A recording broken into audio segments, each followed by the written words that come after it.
Bueno, continuando con, con los conocimientos previos que requerimos para el curso, también es importante tener conocimiento acerca del manejo de claves dicotómicas.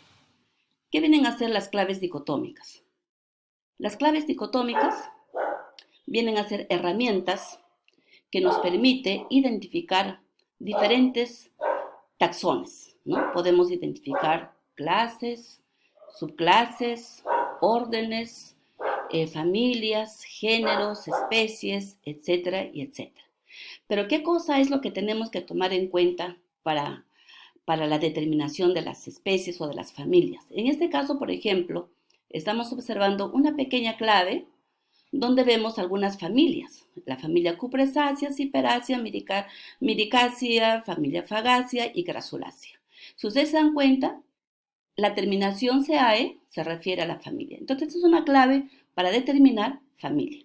Entonces, para poder utilizar una clave dicotómica o para correr una clave dicotómica, siempre tenemos que partir de algún carácter, ¿no? Un carácter. Por ejemplo, aquí en el 1.1 estoy viendo con respecto a las hojas, cómo se presentan las hojas, si las hojas son escuamiformes o si las hojas son aplanadas.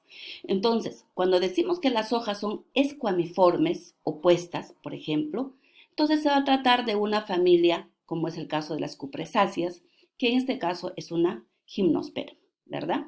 Pero hay plantas que tienen las hojas aplanadas, o sea, el limbo aplanado, ¿no? Una lámina. Pero esa característica se presenta en varias familias.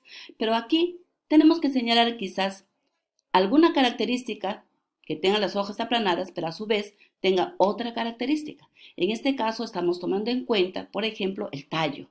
El tallo, pues ustedes saben que el tallo puede ser triangular, puede ser cuadrangular, puede ser eh, cilíndrico, ¿no? Entonces, los tallos pueden tener esas formas.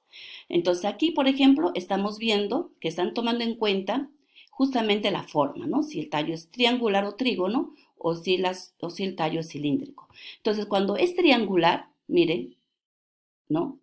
Y recuerden, con vainas muy cerradas, ¿no? Hemos hablado algo de vainas, cuando hemos hablado de hojas, pues se refiere a la familia de las ciperáceas, ¿no? Y las ciperáceas, ¿dónde creen que estén cuando tiene vaina desarrollada?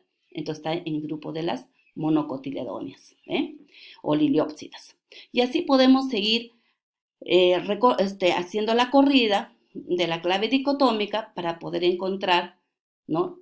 La familia que corresponde de acuerdo a las características que estamos señalando. Si ustedes se dan cuenta, pues aquí hay unos términos que nosotros tenemos que conocerla. Por eso es justamente mi preocupación que ustedes tienen que recordar, tienen que revisar, ¿no? El curso anterior, el curso de botánica, porque aquí están viendo, por ejemplo, que las hojas dice pueden ser opuestas. Entonces, cuando hablo de hojas opuestas, ¿de qué estoy hablando? Estoy hablando de una filotaxis. Y la filotaxis significa disposición de las hojas en la planta o en el tallo. Entonces, las hojas pueden ser opuestas, verticiladas, ¿verdad? Pueden ser decusadas, etcétera, o alternas, etcétera, y etcétera. Entonces, tenemos que conocer conceptos, tenemos que conocer características de las plantas. De lo contrario, se nos va a hacer difícil utilizar la clave. ¿Y para qué utilizamos la clave? La clave generalmente nos ayuda. Como digo, es una herramienta que nos permite identificar, lo que significa que yo no voy a tener en mi mente todas las características de las familias, de las especies, de los géneros, para yo poder en el campo decir, esto se trata de tal cosa y eso se trata de otra cosa. Claro está de que podemos sí identificar hasta familias de repente, ¿no? Hasta familias en el campo. Si tuviéramos mucha experiencia de campo, de repente podemos determinar hasta especies. Pero para eso tenemos que ser muy cuidadosos, ser muy pacientes, porque en taxonomía, ¿no? Lo que tenemos que tener como una cualidad, diría yo, es la paciencia, tener mucha paciencia. Bueno, entonces la clave, ya saben ustedes, la clave dicotómica, pues puede presentarse también así con sangrías, puede presentarse así en forma de serrucho. Entonces van a haber diferentes tipos de claves de las que nosotros podríamos utilizar. Yo voy a tratar de hacerles llegar por medio de esta plataforma las claves que son muy didácticos para poder utilizarlas, porque hay claves que son un poco complicados, como para que ustedes puedan aprender a usar las claves, siempre se recomienda hacerlo de la forma más sencilla. Entonces voy a mandarles por esta, como les digo, por esta plataforma, las claves que deberían ustedes tenerlo y aplicarlo en sus casas. Bien, continuamos. Bueno, todo lo que nosotros acabamos de señalar, las claves, las características de las plantas, de las flores, etcétera y etcétera, pues nos sirve ¿para qué? Para hacer las descripciones de las especies. Porque cuando ustedes hagan algún trabajo de investigación referido, por ejemplo, eh, a un inventario, pues no termina solamente hacer un listado de las especies, sino más bien hay que describir las especies. ¿Y por qué hacemos las descripciones? Porque algunos me dirán, bueno, las descripciones de las plantas que nosotros encontramos ya están descritas. Entonces, ¿yo qué hago? Copio y pego y listo, ¿no? Pero eso no es. ¿Por qué? Porque en las plantas la parte vegetativa es la parte, diríamos, más vulnerable o es la parte más versátil, de tal manera que con cualquier cambio climático, ¿no? Algunos factores que puedan influir en ella puede hacer que cambie. Por ejemplo, les voy a dar más o menos una idea. Cuando alguna vez viajé a Trujillo, a Huanchaco, y Huanchaco ustedes saben que es una playa, y ahí encontré, ¿qué planta? Prosopis. ¿Y prosopis de qué manera? De una manera así que me arbustiva, caída, ¿verdad? Y decíamos nosotros, ¿y qué es esto? No parecía ser un prosopis, porque prosopis es un árbol.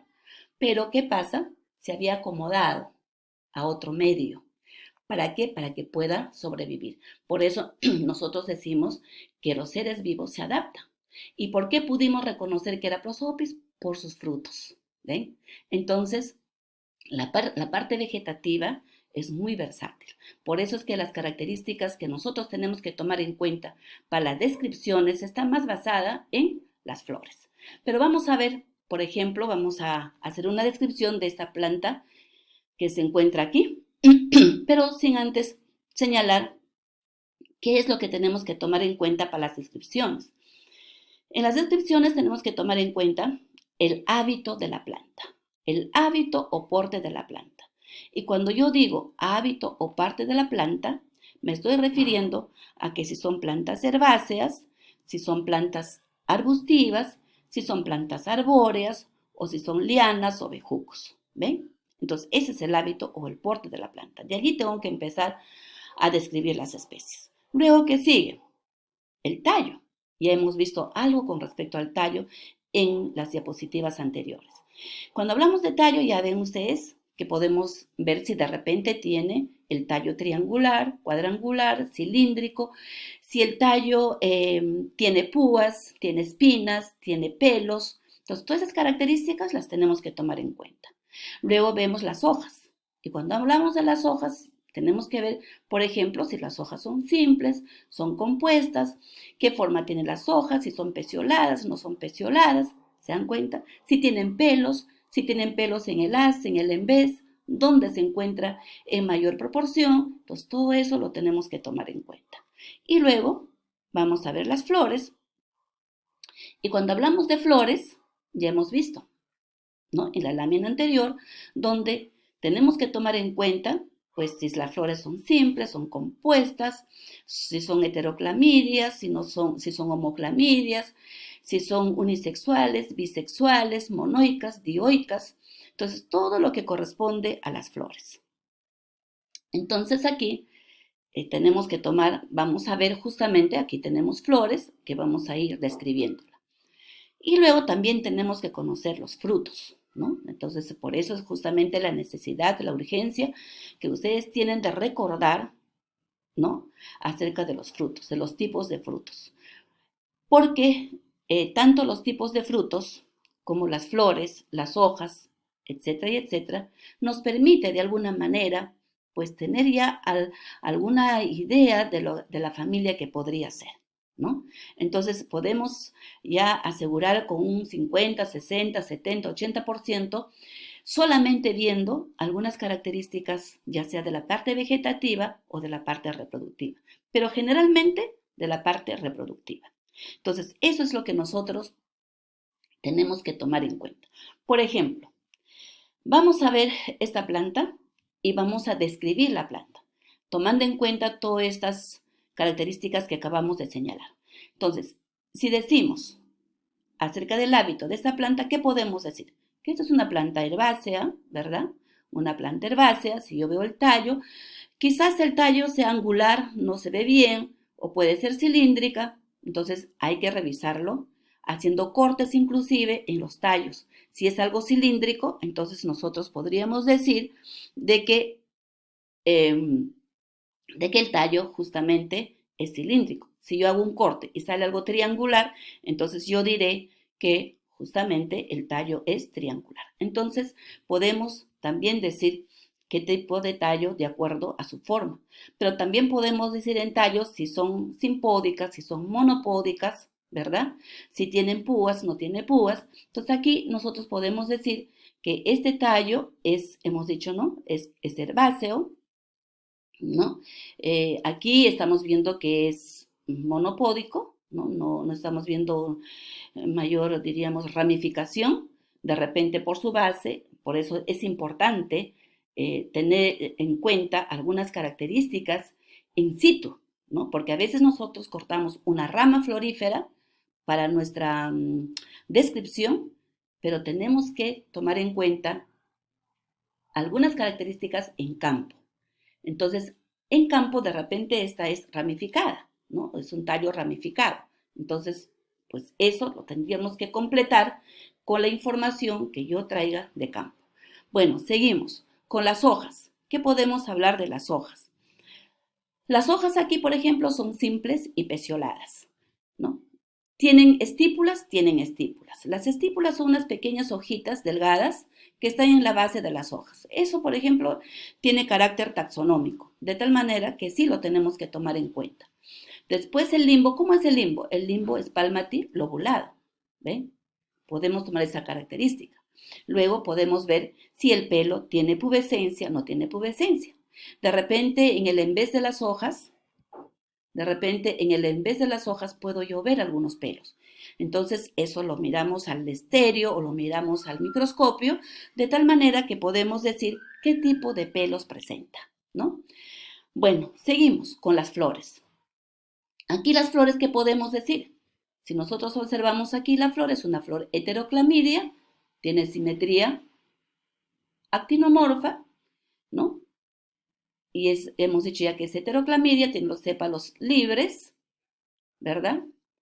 Y aquí hacemos un corte longitudinal de la flor. Entonces, viendo el corte longitudinal, yo puedo ver, por ejemplo, aquí que tiene brácteas, porque estas son pequeñas. En cambio, estas de aquí son un poquito más grandes, que vienen a ser los sépalos. Luego viene la corola, y miren aquí una característica muy importante, que es que los estambres están soldados por su filamento. Y a estos estambres soldados por su filamento se le conoce como monadelfos, ¿no? Miren ustedes que ya hay un término, y esto es un carácter específico de una familia que lo vamos a decir después. Luego, vemos que estos filamentos forman como un tubo, y dentro del tubo, ¿qué cosa se encuentra? El estilo, y el estilo termina en un estigma bastante también ramificado, ¿verdad? Y aquí tenemos que ver también la posición del ovario. ¿Qué posición tiene el ovario? El ovario es súpero, ¿ve? Entonces estamos hablando del androceo, que tiene los filamentos soldados monadelfos, y estoy hablando del gineceo, que es de ovario súpero, ¿no? Y tendrá varios carpelos. Eso tendríamos que revisarlo, ¿ven? Y por último terminamos con el tipo de fruto, ¿ven? Aquí tenemos el fruto. Y este tipo de fruto es un esquizocarpo. Y este esquizocarpo tiene lo que se llaman los mericarpos. Y cada mericarpo, ¿qué cosa lleva? Lleva una semilla, ¿ven? Entonces la forma de la semilla es arriñonada, por ejemplo, aunque podemos tomar esa característica. Entonces, esa es la forma como se hace la descripción de una especie.